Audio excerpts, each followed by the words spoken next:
it. Have you ever wondered if we're truly alone in the vast, untamed wilderness of our world? For centuries, whispers and blurry photographs have hinted at a creature that walks the line between myth and reality: Bigfoot. But today, we're not just talking about another grainy photo or a mysterious footprint. We're diving into a story that might just change everything you thought you knew about this elusive being. This is the incredible emotional account of a woman who didn't just see a Bigfoot, she saved one. Our story begins in the dense, fog-laden forests of the Pacific Northwest, a place where nature's secrets are well kept. Meet Sarah, a wildlife biologist who has spent her life studying the region's diverse ecosystems. She wasn't a Bigfoot hunter or a thrill seeker. She was a scientist, grounded in facts and evidence. Her connection to the forest was deep, built on respect and a profound understanding of its delicate balance. She'd heard the local legends, of course, but she always filed them away under folklore. That is, until one fateful autumn afternoon. Sarah was deep in a remote part of the woods, tracking a known cougar population, when a sound unlike any she'd ever heard pierced the quiet. It wasn't the cry of a bear cub or a lost fawn. It was a high-pitched, mournful wail, filled with a distress that felt almost human. Her scientific curiosity piqued. She cautiously moved toward the sound, pushing through thick ferns and ancient cedar trees. What she found nestled at the base of a fallen log made her heart stop. It was a small, gangly creature covered in shaggy, dark brown fur.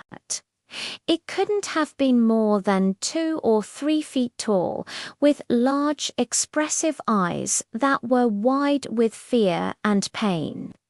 Its leg was caught in a cruel, rusted bear trap, a relic from a bygone era of hunting.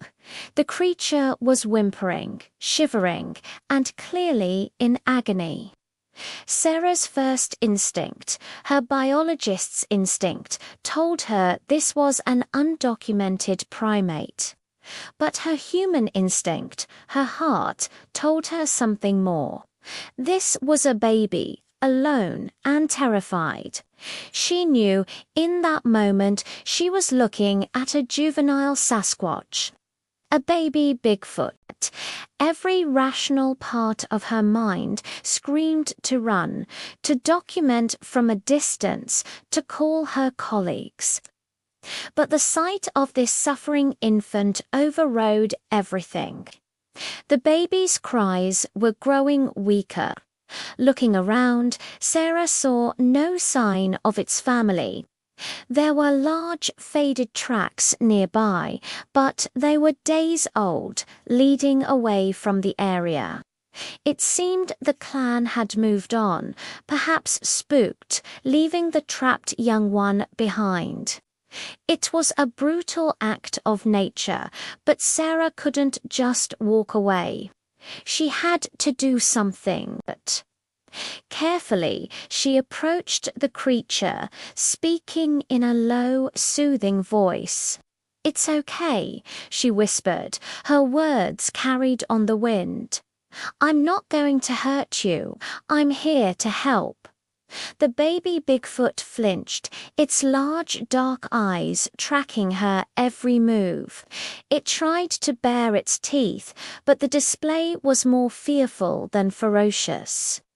Sarah slowly knelt down, keeping a safe distance, and unpacked her field kit.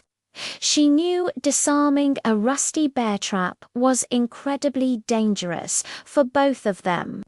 One wrong move could cause more injury or provoke a desperate attack. With painstaking slowness, she used a sturdy branch to try and pry the jaws of the trap apart. The metal was old and stiff. The baby cried out in pain as the trap shifted, and Sarah's heart broke. I know it hurts. Just a little longer, she murmured, more to herself than to the creature. After what felt like an eternity of grunting and straining, she finally managed to create a small opening. The baby, as if understanding, instinctively pulled its swollen leg free. The relief was immediate. It collapsed into a heap, exhausted and whimpering softly. The wound was deep, and infection was a serious risk. Sarah knew she couldn't leave it here to fend for itself. It was too young, too injured, making a decision that would change her life forever. She gently wrapped the small creature in her spare jacket. It was surprisingly light.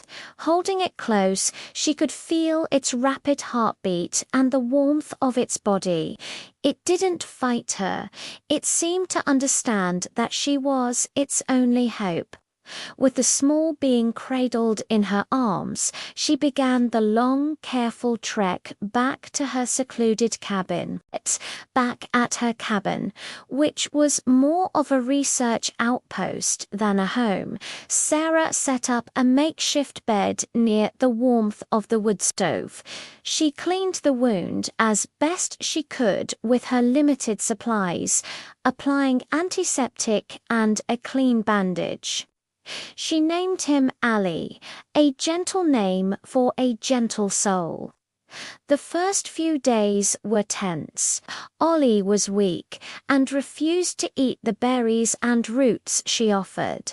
He would just lie there, his big, sad eyes following her around the room. Sarah worried he might not make it, that he was giving up without his family. Then, on the third day, a breakthrough. Sarah was eating an apple, and Ollie's head perked up, his nostrils flaring. Cautiously, she rolled a piece of the apple across the floor. He sniffed it, nudged it with his nose, and then, to her immense relief, he took a small bite. From that moment on, a bond began to form. Ollie started to trust her. He would let her change his bandages and would even make soft rumbling sounds in his chest when she was near, a sound she interpreted as a purr of contentment. Weeks turned into months. Ollie's leg healed and his strength returned. He was a playful and incredibly intelligent creature. He learned to mimic sounds she made, and they developed their own simple form of communication. He would watch her with an intense curiosity, his mind clearly working, processing the strange new world he found himself in. He loved exploring the area around the cabin, but never strayed too far.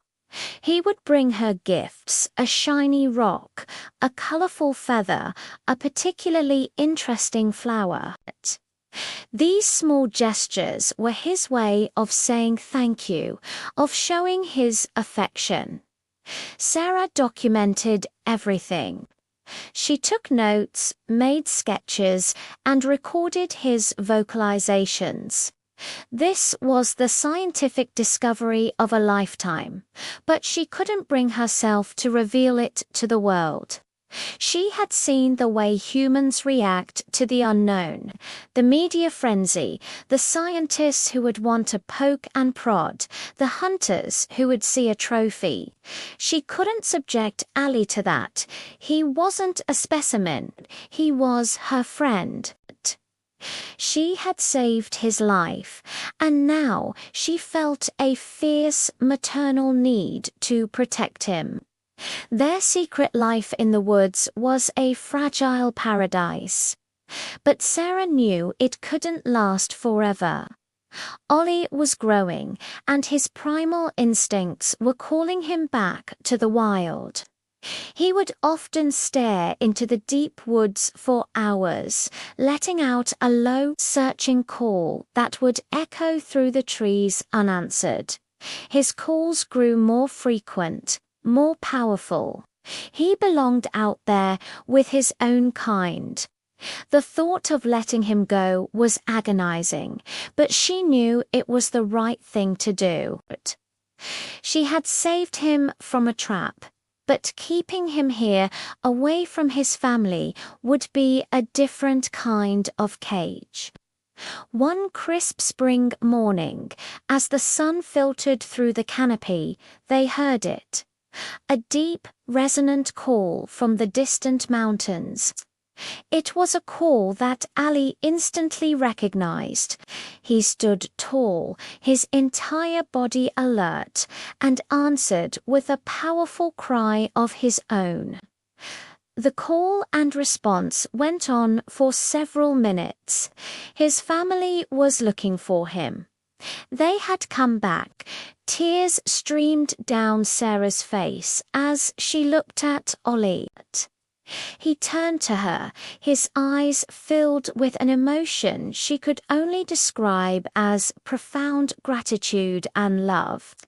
He walked over and gently hugged her leg, just as he did when he was a baby. It was his way of saying goodbye. She walked with him to the edge of the forest, her heart a mix of profound sadness and overwhelming joy.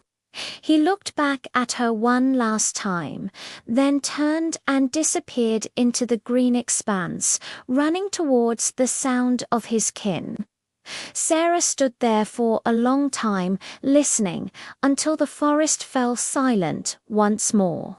She never saw Ollie again.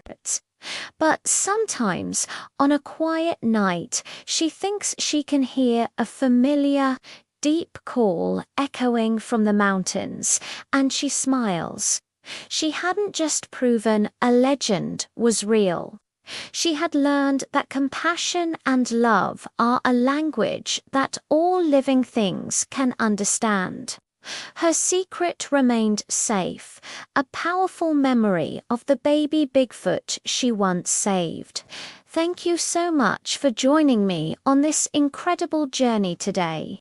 If this story touched your heart, please hit that like button and subscribe to the channel for more amazing tales from the edge of our world.